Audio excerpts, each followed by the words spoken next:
Welcome back, guys, to another ILWPOD video. Today, it is me, myself, Nasty Nate, and Justin Woolwine. Mason could not make an appearance this week, but I do have Justin here with me, and today we are here for What If Killer Kross was all elite? And this is an exciting video. This is something you and Mason plan to do. This is the first AEW fantasy booking that we've had on the podcast. So before we get started into everything Killer Kross in AEW, make sure to hit the like button, make sure to subscribe, and go check out some other fantasy bookings on the I Love Wrestling podcast. And while you're at it, if you're feeling like changing your life a little bit, you want to maybe enhance your physical, mental, emotional health, go try out ILWPOD's special offer for DDPYoga. You get a free 30-day trial to DDPYoga. If you don't like it within the first 30 days, you can always quit payments. Don't go for nothing. Nothing will be charged in that first 30 days, but the link will be down in the description below.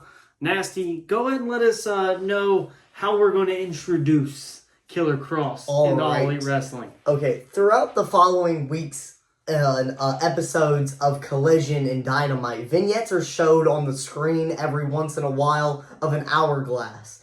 But throughout these next couple weeks, each vignette, the hourglass, the sand, gets shorter and shorter and smaller, and it lessens. Okay. So this leads us all the way to Revolution coming up March 15th. Ricochet is in the middle of the ring challenging anybody in the locker room who is willing to step up to the plate and wants to challenge for the AEW National Championship. And while Ricochet's standing in the ring, we get one last vignette. And this time it shows that hourglass, the sand finally runs out, and the hourglass busts open, it explodes, the lights shut out. You get the big dramatic, studio light sound of everything shutting down. It's quiet in the arena. And all of a sudden the lights come back on, and behind Ricochet is Killer Kross. The bell rings, Kross locks in the Kross jacket, puts Ricochet to sleep, and immediately becomes the AEW National Champion. The lights go back out, and Kross is nowhere left to be seen. Okay, we are at the next week of Dynamite. Ricochet opens the show complaining that his AEW National Championship was wrongfully taken from him by an unsanctioned competitor, and he couldn't even make it in that other company, is what Ricochet says. So he came to AEW to steal Ricochet's spotlight and his AEW National Championship. And then Paul Ellering interrupts him and says to Ricochet, life is unfair, and sometimes in life, it doesn't go our way. And we have to accept that as human beings. Just like how you and your boys have to accept what is going to happen next. And then, from behind, the Authors of Pain appear out of nowhere and just beat down on Ricochet and the Demand. Until Ricochet does get away, runs in the crowd, and gets away from the Authors of Pain. Okay, this leads us to next week on Dynamite. Somewhere throughout the week, it is announced on Twitter. Tony Khan says, the Authors of Pain will be taking on the Demand on Dynamite. So we are here at the following week's AEW Dynamite. The Authors of Pain versus the Demand. The Authors of Pain very early on are utilizing that size advantage against the Demand by taking control with lariats and power slams, them like weird big man splashes on the ground. The Demand, though, finally fights back, takes control with a double power bomb on Akam through the timekeeper's table area, whatever you want to call it. And then they kind of single out Razor with some big man offense. The match ends when the Demand put Razor through the announce table and the ref calls for the bell. The match ends in a double countout, which for AEW is rare, but I think the impact that the Demand, they just kind of took out the Authors of Pain, leaving a lot of things in question. Later in the night, though, it is announced on commentary via Tony Schiavone that next week on AEW Dynamite, the Demand will take on the Authors of Pain in a street fight. So stay tuned for next week. All right, we are here at next week of Dynamite. It is a street fight. Authors of Pain versus The Demand. All four men come down to the ring, make their entrance, whatever, but they come down to the ring with kendo sticks. And the match, as soon as that bell rings, they kind of all look at each other. Each tag team looks at their tag team partners and just kind of like gives like a nod. And they run at each other and do like that fight forever spot just with the kendo sticks walloping all up on each other. And then they go and fight around the arena in the crowd, stuff like that, using various weapons like chairs, trash cans, tables, and even more kendo sticks. One time, a sledgehammer. And at the end moments of the match, Toa, Leona, and Akam put each other through the barricade. Razor has Bishop up for a powerbomb, going to put him through the announce table just like he was put through last week. But Ricochet comes from underneath the ring and hits him with a low blow, hits Razor with a low blow, and this allows Toa and his tag team partner to hit their finisher in the ring, fall from heaven on Razor to win the match. And another vignette pops up on the Titantron, and this is the AEW National Championship on a table. And then the camera pans over to show Killer Kross in a chair with Scarlett behind him, rubbing his shoulder, whatever. And he says, "You may have taken down my Authors of Pain, but I have arrived in all the elite wrestling to take down all of the so-called heroes and champions like yourself. And you all will see who the real puppet master of professional wrestling really is." After Dynamite, though, it is announced on Twitter by Tony Khan. He says the Authors of Pain and Killer Kross are all elite. In the post, it's also announced that next week on Dynamite, there will be a contract signing between Ricochet and Killer Kross for a dynasty for the National Championship. Okay. So we're going into next week. It is time for the AEW National Championship contract signing. We're on the go-home edition of Dynamite. Before Dynasty, both men are in the ring for the contract signing. Ricochet immediately starts talking trash, using he's kind of acting cocky, kind of acting bad, talking about how when he came over to AEW, he saw success pretty much immediately, and Killer Kross couldn't cut it over in the Big Dub and the Fed. So he came over here to steal Ricochet spotlight. But Kross quickly rebuts and says, how did you really come over here and, make waves and find immediate success? They had to create new championships just for you, Ricochet. But, I, Killer Kross, came over in one night and took your whole world from you. I took that championship from you. Ricochet gets mad. He starts to get louder, more obnoxious. But Kross just says, plainly, looks Ricochet right in the eyes and said, you might be the loudest man in the room, but does that make you the brightest? And then he signs the contract. He simply walks away from Ricochet. Well, Ricochet is kind of throwing a big hissy fit, a big baby fit, and Kross just leaves him, looking like a fool in the middle of the ring. All right, we are here at AEW Dynasty. It is near the middle of the card somewhere. It is Killer Kross versus Ricochet for the AEW National Championship.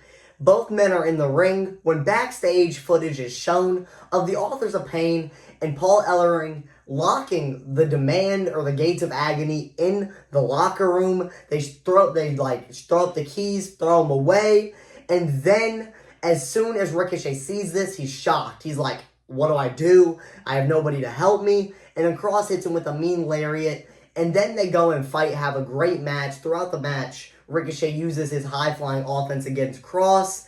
He does a mean moonsault from the top rope to the outside onto Kross. Later, Kross hits a powerbomb onto the announce table and gets Ricochet back in the ring for the Kross jacket. And then he almost makes Ricochet tap, but Ricochet does grab the bottom rope.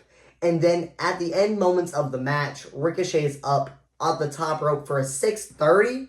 And Don Callis comes out and distracts Ricochet and the ref.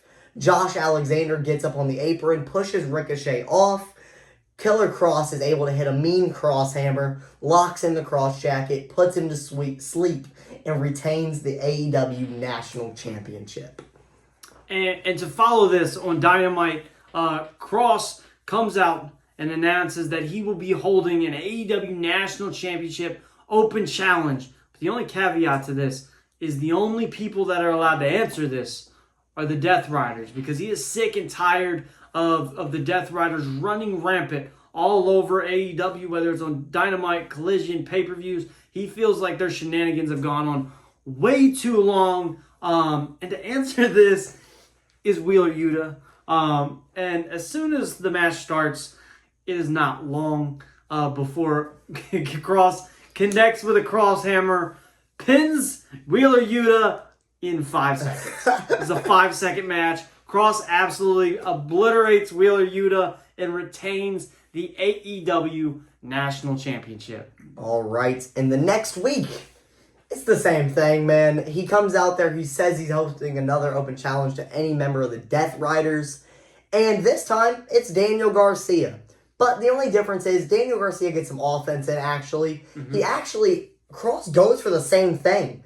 But Daniel Garcia watched the footage from last week, apparently, rolls out the way, they fight for a little bit, he gets some offense in, and then Garcia tries just for a regular DDT, but Kross is smart, he picks him up, throws him down, locks in the Kross jacket, and he also puts him to sleep and retains the national championship. Okay, and we are in the go-home edition now to Double or Nothing. Once again, Kross comes out. He acknowledges he's taking out Wheeler Yuta. He's taking out Daniel Garcia. Is there any members of the Death Riders who have the balls enough to step up? And what do you know? The bastard, Pac, comes out, answers the open challenge. Immediately the bell rings. Pac is utilizing that high-flying offense and even some strength against Karrion Kross. They fight to the outside into the timekeeper's area when Kross hits a Doomsday Sayudo through the timekeeper's table. The Kross gets Pac back up, places him on top of the announce table. Both men are fighting back and forth, back and forth. Pac able to get the upper hand after a kick to the gut and a brain buster on top of the announce table, pretty much enabling Kross, completely makes him incapacitated. Pac able to finally get Kross back into the ring. Pac climbs up to the top rope, goes for a Black Arrow, misses, Kross rolls out of the way. Pac able to roll through, kind of, but as he gets up, cross hammer to the face. Kross locks in the cross jacket on Pac. Pac is already asleep. The referee can't separate the two. The bell's been rang. Still, your AEW National Champion, Killer Kross. Claudio runs out, though. He's trying to make the save. Before Claudio can make it into the ring, Kross does get out of there. He don't want none of this. Later on in the night, we do find out via Tony Khan that at Double or Nothing, we will get Claudio Castagnoli taking on the AEW National Champion, Killer Kross. All right, we are here at Double or Nothing. And earlier in the night, though, Takeshita is in a match against Okada for the International Championship. But Kross comes out and he cost Takeshita his title match. And then after that, we make it to his match against Claudio Castagnoli for the AEW National Championship. And these two men use their strength against each other. There's big, heavy offense like slams, lariats, suplexes, until they get to the outside, where Claudio hits a mean power slam onto the ramp, that steel ramp, and then he picks him up and hits his neutralizer onto the ramp also. He rolls Kross back into the ring, attempts a pin, where Kross does kick out at 2.999, and he kind of rises up behind Claudio when Claudio's like, man, what do I do? And locks in that Kross jacket immediately. Claudio almost fades to black, but he does get to the bottom rope, and this is where Claudio does get up and gets Kross for that swing. He spins him in circles a bunch, and then he throws him to the side, but he's exhausted from that cross jacket and all that spinning, to where he does fall out exhausted. And this allows Kross to get up before Claudio, hits him with the cross hammer, Doomsday Saito, locks in the cross jacket to put this man to sleep, but he won't let go again, just like he did to Pac. And the last member that he hasn't beat yet, Jon Moxley, runs out to make a save But this time, Kross don't run out. Kross ain't scared no more.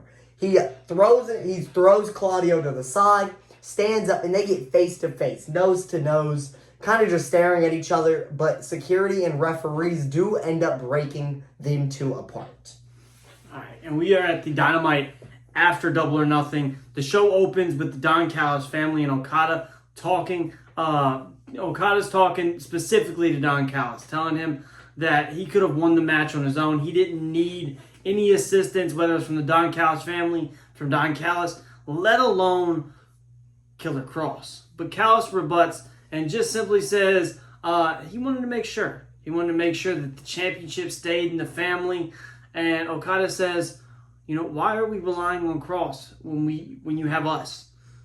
Yeah, it's crazy. But then we do take a little bit of a time skip, all right? Over these next few months, though, Killer Kross is planting seeds in the Don Callis family to cause drama between Okada and Don Callis, between the two, by keeps interfering in their matches, in the promos. And also, over these next few months, him and Authors of Pain do neutralize every member of the Death Riders. They take out Pac. They take out Daniel Garcia. They take out Wheeler Yuta and Claudio. Besides, the only person that they leave is Jon Moxley.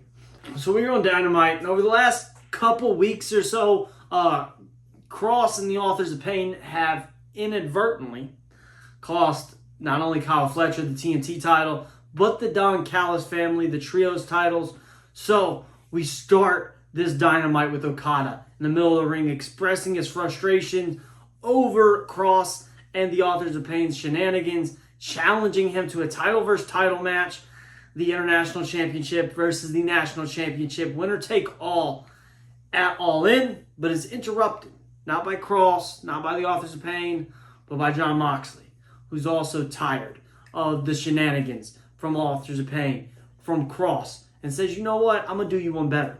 How about, Kross, you come challenge me for the Continental title, put your national championship on the line, winner takes all.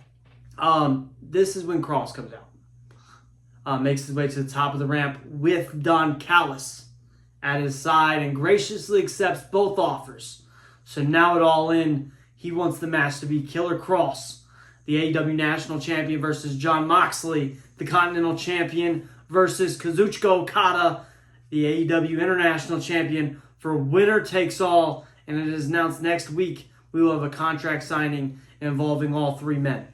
Okay, we make it to next week. It is the contract signing, and it is all three men in the ring. Okada and Moxley and Don Callis, all three men have their turn talking, saying what they have to say. And this is where Kross says, boys, you should have read that fine print before both of you men signed. Because when I said winner takes all, I meant it. So at All In, after I beat you, Kazuchika Okada, and after I beat you, Jon Moxley, not only will I hold all the gold, all three of these belts, but the Don Callis family and the Death Riders will no longer exist.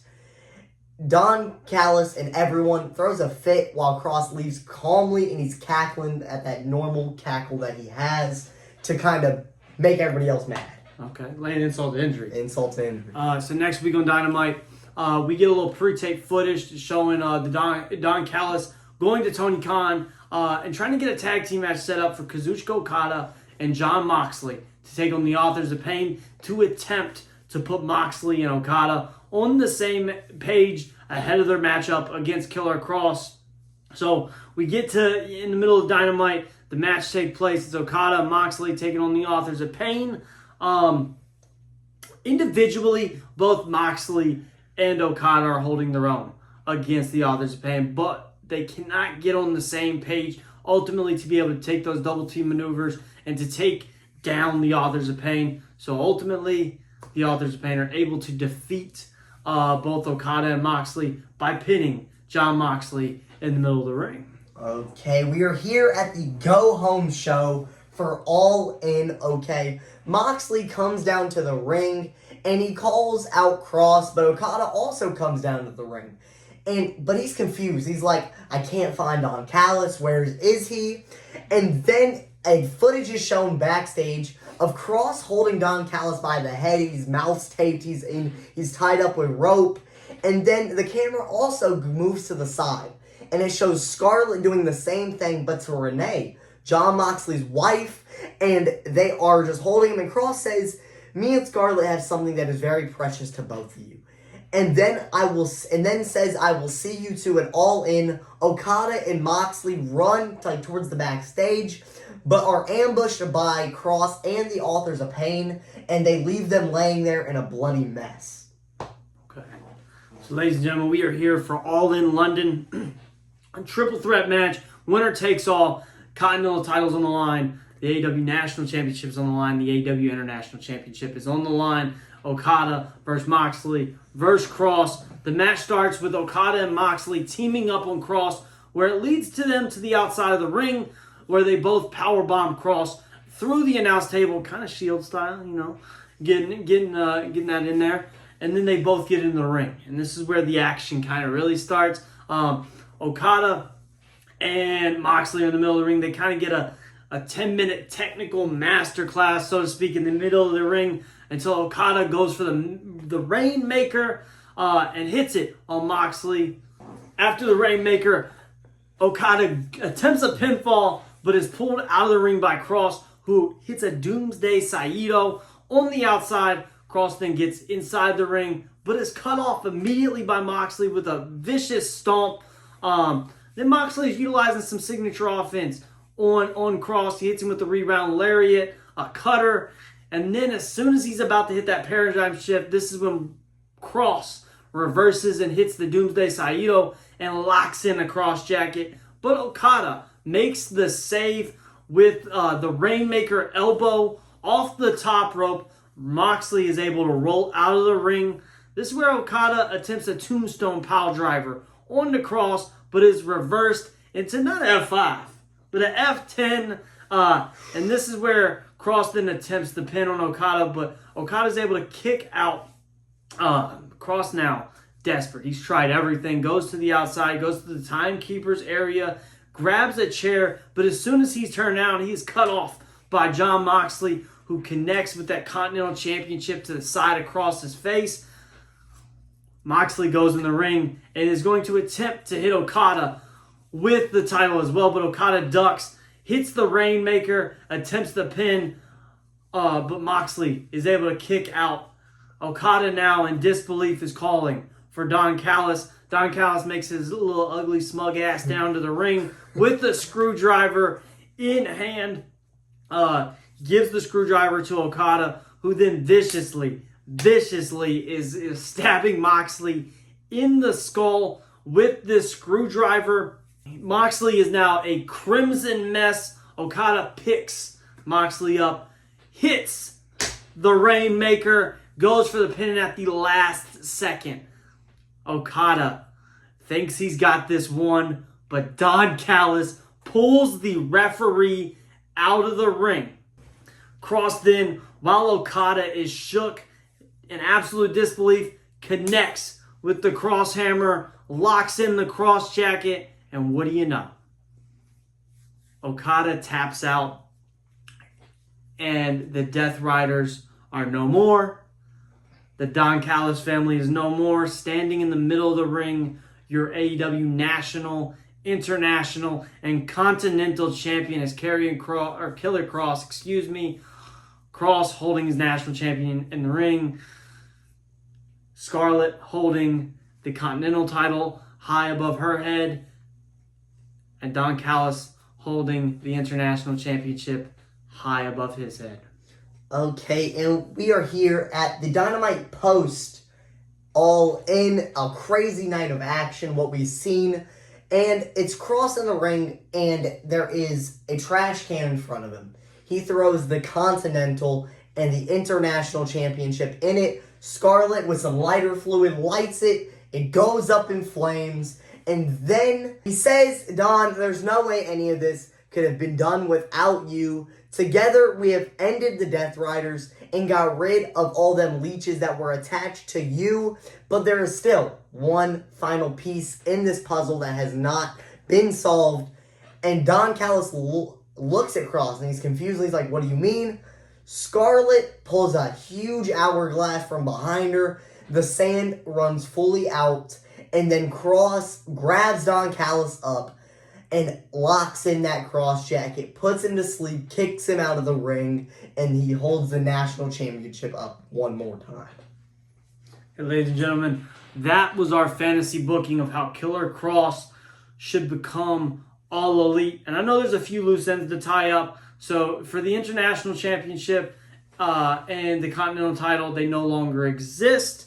They are obviously gone. So along with the Don Callis family and the Death Riders, the lineage of the international championship and the continental title will just be underneath the national title. It all falls under one thing. As far as the Continental Classic goes, that tournament will still take place every year, but instead of the winner getting the continental title and it's all convoluted and bullshit, the winner of the Continental Classic will simply get an AEW title shot at World's End. So they'll do the tournament as usual, and I know it usually ends at World's End, but to make things even more crazy and fun at the end of the year, whoever wins that Continental Classic gets to take on the AEW World Heavyweight Champion at World's End. Guys, I want to say thank you all for joining myself and Nasty Nate. This will not be my normal spot. Mason will be back. But if you enjoyed the video, like, share, subscribe, try out some DDPYoga, and stay tuned for some more amazing fantasy bookings. Myself, Nasty Nate. We'll see you next time. See you next time. Peace.